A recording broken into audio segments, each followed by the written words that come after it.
Picture चालू करो बे। Sound take 7 action.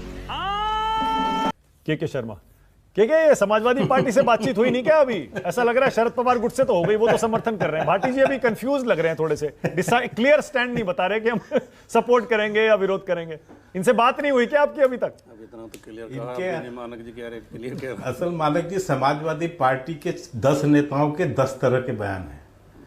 Bhati जी कुछ और बोल रहे हैं। वो मध्य प्रदेश का आंदोलन निपट गया, वो नरोत्तम मिश्रा के लोग सड़क पर पुलिस पर पथराव कर रहे थे। अरे भाई निपट गया, बीजेपी का झगड़ा नहीं। एक गालीबाज आदमी जो अरे गालीबाज के शर्मा, तुम वो बदतमीजी करते हो, हमेशा चैनलों पे धमक के जाते हो। ब्राह्मण उमड़ को हमेशा ऐसे गालीबाजों से मैं बहस करने की और हमेशा धमक के जाते हो। कोई शो ऐसा नहीं होता जिसमें धमकाया ना जाए। मैं समझा दे रहा हूँ, इसीलिए मैं इनका जवाब नहीं दूंगा, भाटी का जवाब नहीं दूंगा, क्योंकि मैं इसे लायक ही नहीं समझता। अरे तू इस लायक नहीं है।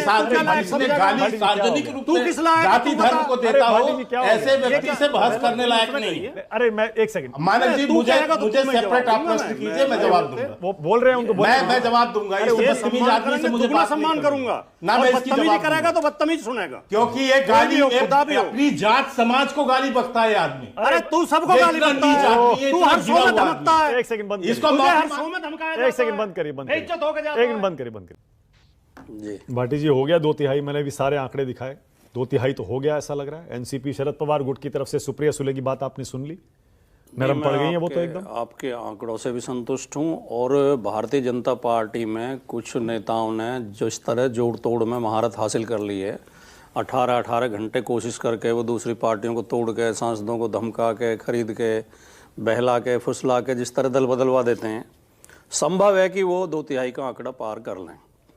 लेकिन सवाल ये है मानक गुप्ता जी कि जब संविधान का स्पष्ट प्रावधान है और सुप्रीम कोर्ट का भी स्पष्ट आदेश है कि जनगणना के बाद ही परिसीमन आयोग का गठन किया जाएगा और जनगणना के आंकड़ों के आधार पर ही परिसीमन होगा, तो माननीय मोदी जी और उनकी सरकार बहाने बनाकर जनगणना से क्यों बचना चाहती है?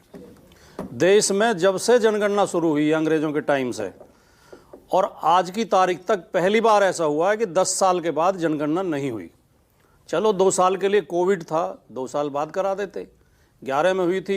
यद्यपि पहले कई बार ऐसे संकट आए हैं, भारत पाकिस्तान युद्ध भी हुआ बांग्लादेश को लेकर, बांग्लादेश का जब अलग राज्य देश बना तब भी जनगणना हुई थी, और बीच बीच में इस तरह के महामारियां आती रही हैं, कभी जनगणना रुकी नहीं, समय पर हुई। ठीक है, मोदी जी जो नॉन बायोलॉजिकल हैं, जो विश्व गुरु हैं, जो महामानव हैं, जो विशेष योग्यता प्राप्त हैं, वो जनगणना नहीं करा पाए 10 साल में। 21 के बाद अब 26 में हम बैठे हैं, 5 साल गुजर गए हैं।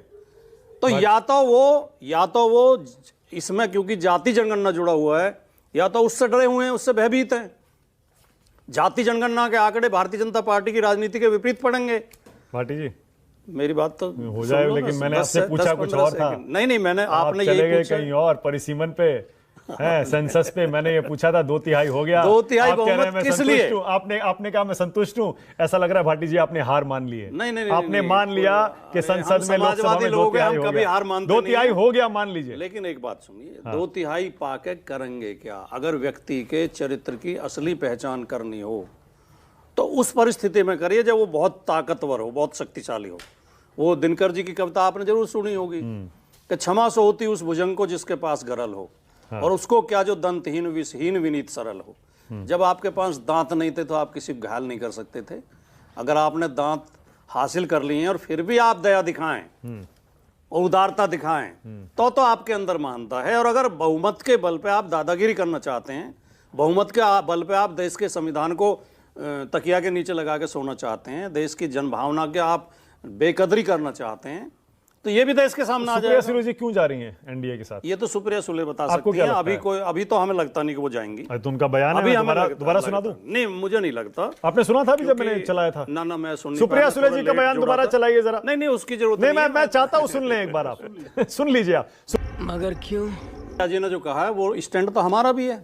हम तो चाहते थे महिला आरक्षण बिल 24 से ही लागू हो जाए, 23 में पास हो गया तो 24 से लागू होना चाहिए। 50% सीटों का तो आप विरोध कर रहे हैं। नहीं, सुन तो लीजिए आप। सुप्रिया जी ने कहा है कि हम चाहते हैं महिला आरक्षण बिल लागू हो, परसीमन को लेकर हमारी कोई बात नहीं हुई है। परसीमन जो कर रहे हैं बिना जनगणना के, वो केवल इतनी बात नहीं है कि 50% सीटें बढ़ा देंगे। सवाल यह है कि जनगणना से क्यों बचना चाहते हैं? जनगणना के आंकड़ों, संवैधानिक व्यवस्था यह है कि बिना जनगणना के परिसीमन आयोग का आप गठन नहीं कर सकते, बिना ताजा आंकड़ों के। अगर उसके बिना आप परिसीमन करते हैं तो गैर संवैधानिक होगा। और ताजा आंकड़ों पे आप करने नहीं दे रहे।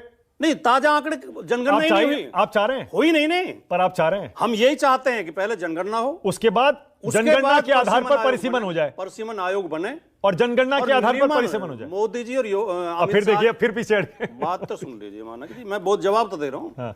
मोदी जी और अमित शाह की इच्छा से नहीं, नियमानुसार हाँ। जो परिसीमन के नियम है उन नियमानुसार परिसीमन हो। परिसीमन तो होना ही है। हाँ। और हम उसके समर्थन में होना चाहिए, है ना? और सीटें बढ़नी चाहिए। बस ठीक है। सीटें लोकसभा और विधानसभा की सीटें बहुत यहां जहां हम बैठे हैं इस सीट पे, लोक विधानसभा सीट पे 10 लाख के करीब वोट हैं एक विधानसभा में, जबकि 10-10 लाख की आबादी के तो 100 के करीब देश हैं दुनिया में।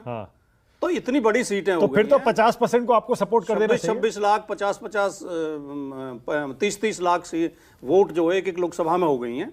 तो परिसीमन होना चाहिए। छोटी लोकसभाएं, छोटी विधानसभाएं बननी चाहिए, उनकी संख्या बढ़नी चाहिए, जनप्रतिनिधित्व, जनता को प्रतिनिधित्व मिले, ये सही है, उसमें कुछ गलत नहीं है। हाँ। लेकिन नियमानुसार होना चाहिए, संविधान की भावना के अनुरूप होना चाहिए। लोकतंत्र को ना कुचला जाए, संविधान को ना कुचला जाए, मनमर्जी ना चलाई जाए, तानाशाही ना चलाई जाए। मतलब 50% अगर बढ़ाई जाती है तो आप समर्थन बिना करेंगे? परिसीमन आयोग के होगा, बिना जनगणना के होगा, हम विरोध में हैं।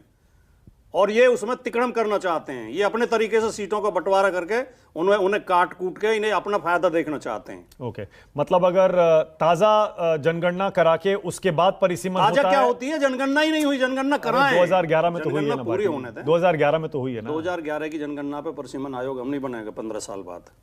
क्यों नहीं बनेगा? पहले जनगणना करें, फिर तो आप 47 की पे बना सकते हैं, 1931 की पे बना आप सकते ताजा हैं। पे चाहते हैं ना? नियम ही ये है। ओके, स्पष्ट आदेश है उसमें। ठीक है। हाँ, सही कह रहे हैं आप, सही कह रहे हैं आप। बिल्कुल सही कह रहे जनगणना करा के उसके आंकड़े आने के बाद परिसीमन आयोग का गठन किया जाएगा और सीटों का परिसीमन किया हैं। जाएगा। ठीक है। तो आप चाह रहे हैं 2026 में जो जनगणना शुरू हो रही है उसके आधार पर परिसीमन हो, ये पहले पूरी की जाए, उसके बाद परिसीमन आयोग बने, इसे जल्दी पूरी करा दें। ठीक है, ओके। और उसके आधार पर परिसीमन हो जाए। हाँ, हमें कोई दिक्कत नहीं। और उसके आधार से सीटें सबकी बढ़ जाएं। जी जी। और उसमें 33% महिलाओं को दे दिया जाए, कोई दिक्कत बिल्कुल नहीं। दे दिया जाए महिलाओं। यानी जब बिल आया था लोकसभा राज्यसभा में, हमारी पार्टी ने समर्थन किया था, हमारे समर्थन से महिला बिल पास हुआ है, महिला आरक्षण बिल। तो यानी 50% विरोध में नहीं है। यानी 50% जो सबकी बढ़ाने का प्रस्ताव है, आप उसके खिलाफ हैं? नहीं, मैं तो बार बार कह रहा हूं, आप मुझसे इनके प्रस्ताव पे क्यों हाँ करवाना चाहते हैं? तो मना कर परिसीमन दीजिए, आयोग, फिर मैं हाँ नहीं करवाना चाह रहा हूं, आप बोल दीजिए नहीं सपोर्ट करेंगे। परिसीमन करेगा परिसीमन आयोग। हाँ। मोदी जी और अमित शाह नहीं करेंगे। आप मोदी जी और अमित शाह के प्रस्ताव पे मुझसे बुलवाना चाहते हैं। भाई वही तो लाएंगे संसद में प्रस्ताव पे हम कोई चर्चा नहीं करें। परिसीमन चर्चा क्यों नहीं करेंगे भाटी जी? ये क्या बात? स्टैंड तो लेना पड़ेगा आपको। या तो आप सपोर्ट करेंगे या उसका विरोध करेंगे या वॉकआउट करेंगे। बताइए, मैं यही तो सुनना चाह रहा हूं। मैं तो विरोध कर रहा हूं। हाँ? कि वो संवैधानिक व्यवस्था का उल्लंघन है। हाँ? मैं तो विरोध कर रहा हूं खुलेआम। परिसीमन आयोग तय करेगा कि किस तरह परिसीमन होगा।